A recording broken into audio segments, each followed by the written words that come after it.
रानी के दरबार में आए वो सभी भक्तों का हम तहे दिल से अभिनंदन वंदन करते हैं। और एक बार प्रेम से बोलिए सच्चे दरबार की जय।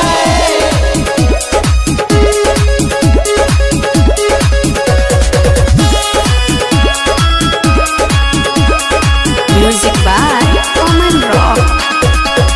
पूजी चरनिया है माई तोहार, बिनती तू सुनला है माई हमार।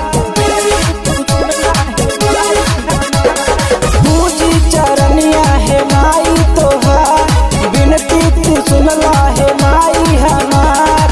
तोहर चरनिया में जीवन आधार बा, महिमा तोहार माई बड़ी अपार बा।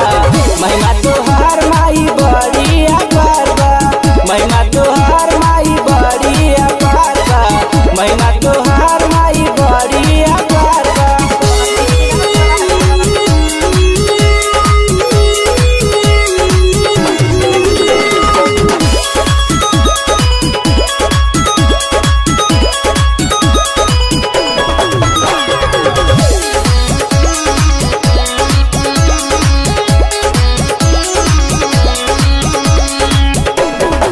हे मैया तोहरा के कैसे मनाई, अढ़उलवा के फूलवा चढ़ाई।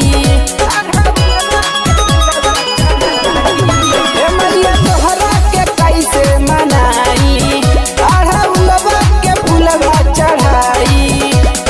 ललकी चुनरिया में चमकत सितार बा, महिमा तोहार माई बड़ी अपार बा। महिमा तोहार माई बड़ी अपार बा, महिमा तोहार माई बड़ी अपार बा, महिमा तोहार माई बड़ी